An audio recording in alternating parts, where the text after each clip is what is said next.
Welcome to our lecture on function-oriented search.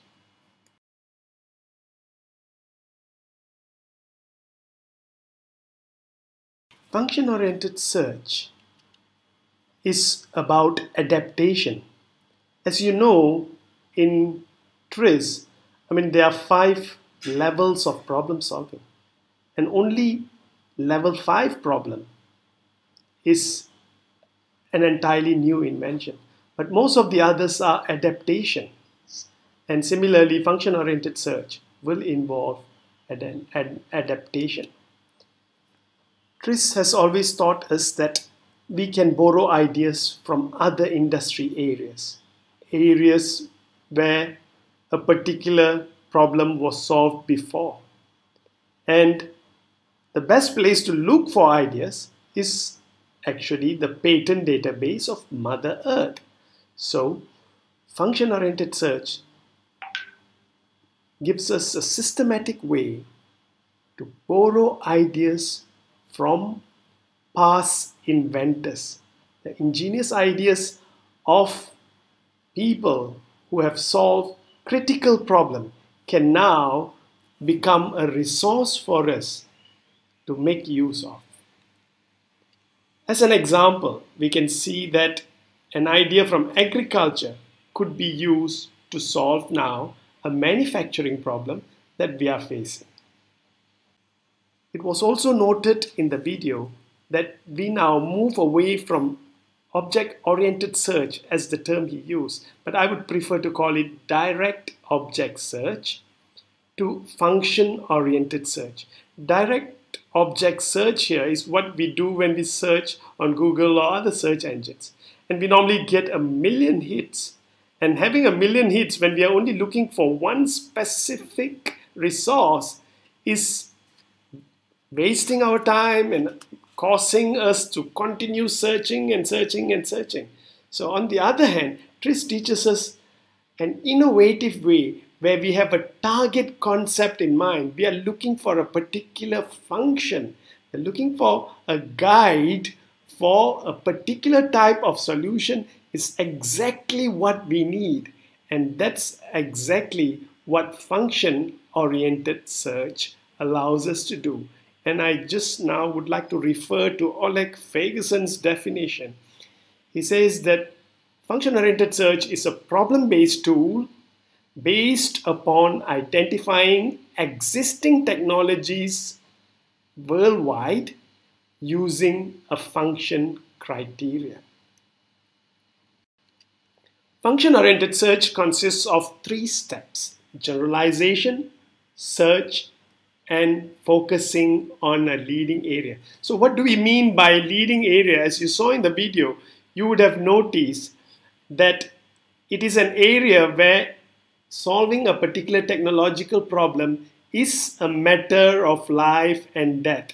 And as described, we can see when we borrow ideas from the field of medicine, we're thinking of saving lives, or the field of military, or field of education, we are much more concerned about mission-critical solutions. So we can take those mission-critical solutions and apply them as the best possible solution to solve any problem in an inventive manner. Function-oriented search consists of 3 steps. In the first step, we formulate a function, as we normally do in our problem models. And as a second step, we will generalize this function. We'll choose a general form of the function, right? And once we have the general form of the function, our next step would be to identify a leading area. And this leading area could be one of creative education, agriculture, aerospace, food industry, or even Mother Nature. And once we identify a leading area, we will pick out a leading technology that relates to this function. And once we identify this leading technology, we will then need to adapt the leading technology to suit the current problem that we are solving.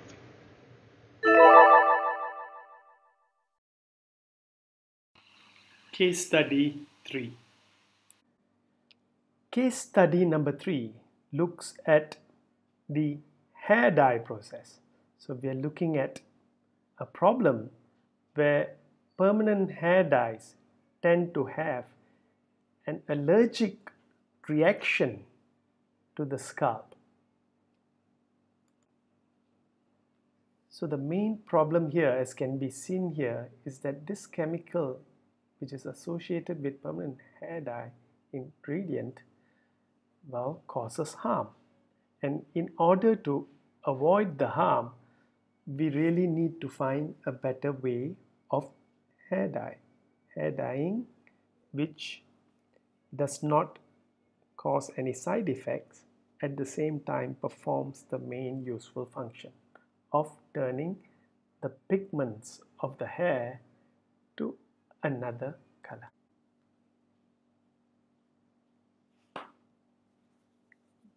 The main function of the dye is to lighten the pigments, and well, it is possible that permanent dyes are making use of certain chemicals which causes harmful effects on the scalp. At the same time, there are other supportive chemicals that are used along with the dye, and these can also cause harm to the scalp. Well, the next step in function-oriented search after we come up with the main function is to generalize the function. And in this case, the control and flow of the dye is the main function, but we also want to extend it to ensure that it is being absorbed by the layers of the hair.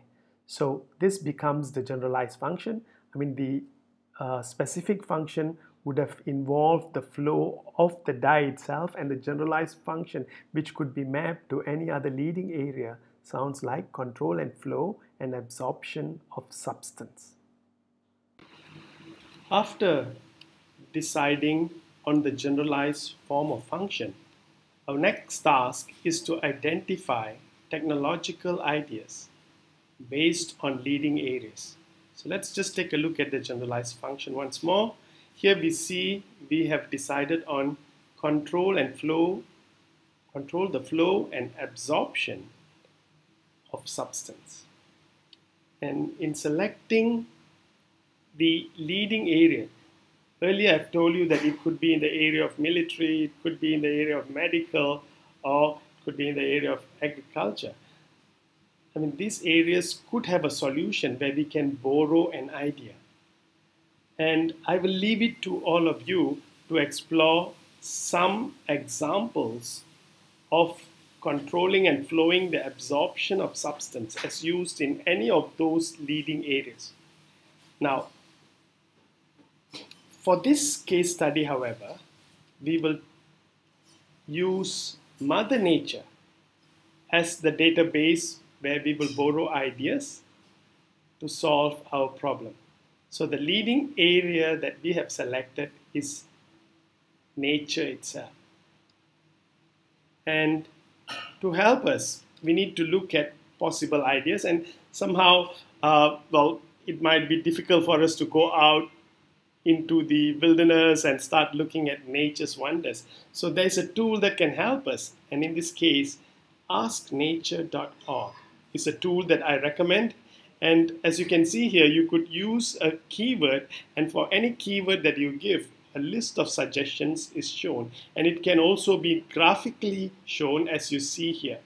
And based on the choice that you make, there are hundreds of possible ideas that you could explore now to invent and innovate to come up with better solutions.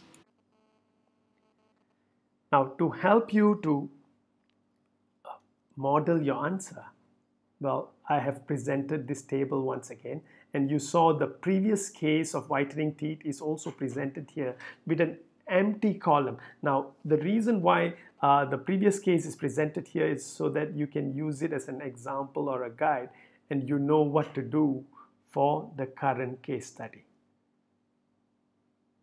All the best, and I hope that you will come up with some very interesting ideas.